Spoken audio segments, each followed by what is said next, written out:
ఇటీవల DSC 2024 school assistant maths పరీక్షలో అడిగిన ఈ ప్రశ్నకు సమాధానం చూద్దాం.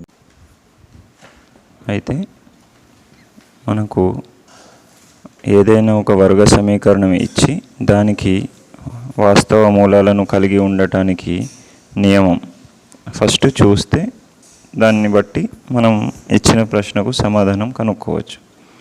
ఒక వర్గ సమీకరణం యొక్క సాధారణ రూపం ax² + bx + c = 0. ఈ సమీకరణానికి వాస్తవ మూలాలను కలిగి ఉండటానికి నియమం ఏంటి అంటే b² - 4ac b² - 4ac యొక్క విలువ కంపల్సరీ ధన సంఖ్య కావాలి. ధన సంఖ్య అంటే > 0 ధన సంఖ్య లేదా అంటే రుణేతర సంఖ్య కావాలి. ఓకే, దీన్నే మనము విచక్షణి అని కూడా పిలుస్తాం. విచక్షణి అనేది 0 కన్నా పెద్దది లేదా 0 అయినట్లయితే మనకు ఇచ్చిన సమీకరణం వాస్తవ మూలాలను కలిగి ఉంటుంది. ఓకే, నెక్స్ట్ ఇప్పుడు మనం ప్రశ్నలోకి వెళ్దాం. ఇచ్చిన ప్రశ్నలో మనము x² యొక్క గుణకము aగా, x యొక్క గుణకము bగా, స్థిర పదాన్ని cగా రాసుకొని ఇచ్చిన సమీకరణంలోని ఆ abc విలువలను ఈ విచక్షణిలో ప్రతిక్షేపించాలి. ఇప్పుడు మొదటి సమీకరణంలో a యొక్క విలువ x² గుణకము 2 కాబట్టి దాన్ని a అనుకుంటున్నాం. x యొక్క గుణకము -2√2 దీన్ని b అనుకొని -2√2 అని, స్థిర పదాన్ని c = +1గా రాసుకొని దానికి విచక్షణి b² - ac దీన్ని విచక్షణి అంటారు. ఇంతకుముందు ఈ ప్రశ్న అడగడం జరిగింది, విచక్షణి అని దేన్ని అంటారు అని 4 ఆప్షన్స్ ఇచ్చి అడిగాడు. అయితే b² - 4acలో ఈ abc విలువలను ప్రతిక్షేపిస్తాం. ప్రతిక్షేపిస్తే ఏమవుతుంది? -2√2² -4ac దగ్గర 4 × a విలువ 2, c విలువ +1. దాన్ని సింప్లిఫై చేస్తే -2√2² అంటే -2√2 × -2√2 -× ప్లస్ 2 × 4 √2 అంటే √2² అవుతుంది. ఈ స్క్వేర్ రూట్ క్యాన్సిల్ అయిపోయి 4 × 8 వస్తుంది. ఇక్కడ 4 × 8 8 1 8 -× ప్లస్ మైనస్. సో ఇది 8 - 8 0. కాబట్టి ఇచ్చిన సమీకరణం యొక్క విచక్షణి b² - 4ac అనేది 0 అయినా కూడా వాస్తవ మూలాలు ఉంటాయి, ధన సంఖ్య అయినా వాస్తవ మూలాలు ఉంటాయి. కాబట్టి మనకు విచక్షణి 0 వచ్చింది కాబట్టి ఇచ్చిన సమీకరణానికి వాస్తవ మూలాలు ఉంటాయి అని మనం కన్క్లూజన్ ఇవ్వచ్చు. నెక్స్ట్ రెండవ సమీకరణాన్ని చూద్దాం. రెండవ సమీకరణం x² + 4x + 5 = 0. ఇందులో x² యొక్క గుణకం ఏమీ లేనప్పుడు దాన్ని మనం x² 1 గుణిస్తున్నట్టు భావించి a యొక్క విలువను 1గా, b యొక్క విలువను x గుణకం +4 కాబట్టి +4గా, c యొక్క విలువను +5గా రాస్తాం. ఓకే, ఈ abc ఎక్కడి నుంచి వచ్చాయి? మనము వర్గ సమీకరణం యొక్క లేదా వర్గ బహుపది యొక్క సాధారణ రూపం ax² + bx + c = 0తో పోల్చినప్పుడు abc విలువలు వస్తాయి.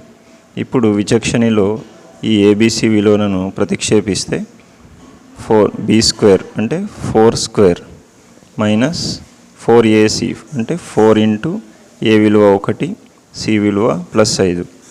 దీన్ని సింప్లిఫై చేస్తే 4² అంటే 16 -4 × 1 4 4 × 5 20. 16 నుంచి 20 తీసేస్తే -4. ఇది ఒక రుణ సంఖ్య అవుతుంది. అయితే ఇంతకుముందు చెప్పినట్లు మనకు వాస్తవ మూలాలను కలిగి ఉండడానికి నియమం ఏంటి?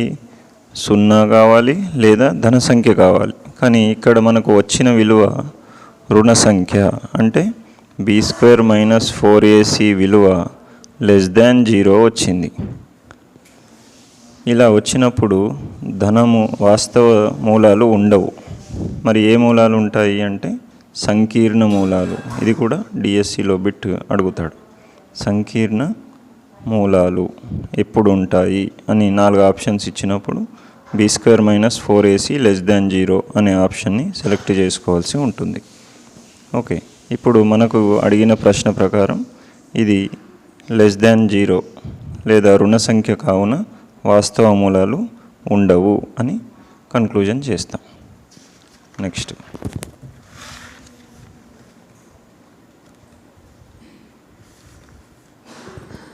మరొక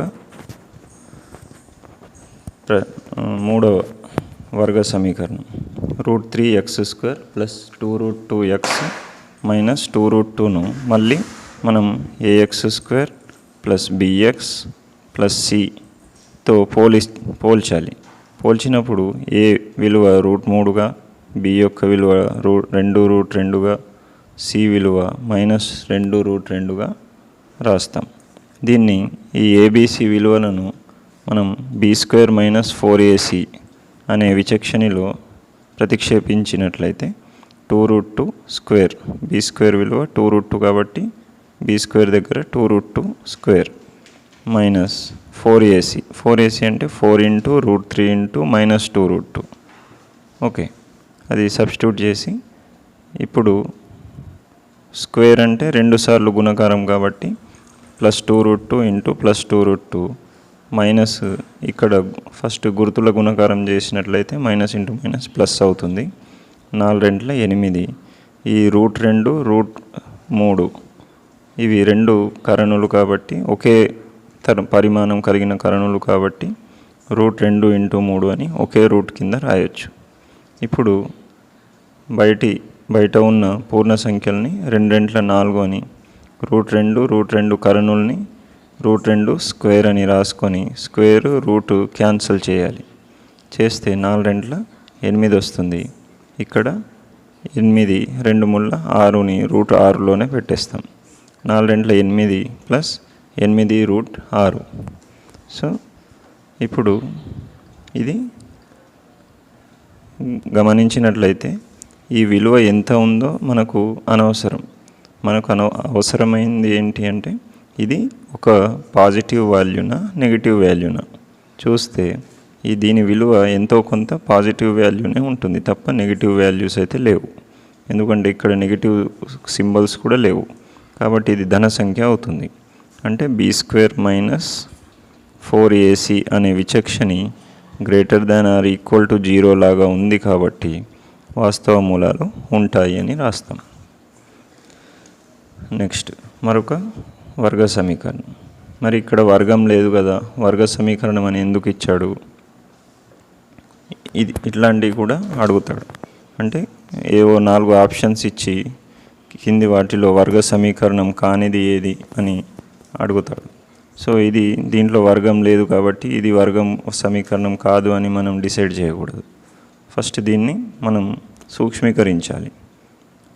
సూక్ష్మీకరించడం అంటే ఏంటి మరి అంటే ఇక్కడ భిన్నం రూపంలో ఉండకుండా అన్నీ కూడా ఒకే అంటే హారం లేకుండా చేసుకోవాలి మొత్తం మీద, అంటే భిన్నాలు ఉండకూడదు. సో దీన్ని కాసాగులాగా చేస్తే సింప్లిఫై చేస్తే x x² ప్లస్ 1.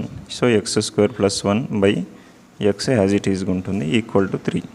ఇప్పుడు xని అటు పంపిస్తున్నాం అంటే LHS నుంచి RHSకి పంపించినట్లయితే x² ప్లస్ 1 LHSలోనే ఉంటుంది. ఇక్కడ భాగిస్తున్న x అటు వెళ్తే గుణిస్తుంది.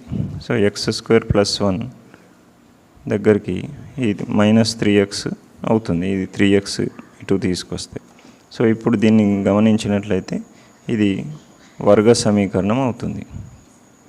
సో వర్గ సమీకరణం కాబట్టి దీన్ని మనం ఏం చేస్తున్నాం ఇప్పుడు ax² plus bx plus c =0 రూపంలో ఉంది కాబట్టి దాన్ని ఈ రెండింటిని పోల్చుతున్నాం. ఇప్పుడు c విలువ 1, b విలువ -3, అది ఓకే. మరి ఏ విలువ ఏమీ లేదు కదా, ఏమీ లేదంటే 1 ఉన్నట్టు. కాబట్టి ఏ విలువ 1 ఉన్నట్టు. సో ఇక్కడ ఏబిసి విలువను విచక్షణి b² - 4ac ప్రతిక్షేపించినట్లయితే -3 హోల్ స్క్వేర్ -4 × 1 × +1. ఇప్పుడు -3² అంటే -3 × -3 minus into minus plus 3 × 9 minus into plus మళ్ళీ మైనసే వస్తుంది. 4 × 1 4, 4 × 4. సో -9 -4 +9 -4. దీన్ని కూడితే తీసివేస్తే +5 వస్తుంది. దీని వాల్యూ గమనించినట్లయితే ధన సంఖ్య అంటే b² - 4ac యొక్క విలువ >= 0 లాగా ఉంది. కాబట్టి వాస్తవ మూలాలు ఉంటాయి అని చెప్పొచ్చు. అంటే ఇచ్చిన మనకు ఏ బి సి డి అనే 4 వర్గ సమీకరణాలు ఇస్తే అందులో ఏ సి డి ఒక బి తప్ప ఏ సి డి అనే 3 వర్గ సమీకరణాలకు మాత్రమే వాస్తవ మూలాలు ఉంటాయి. దేర్ఫోర్ ఇచ్చిన ప్రశ్నకు 2వ ఆప్షన్ సరైన సమాధానం అవుతుంది. Thank you.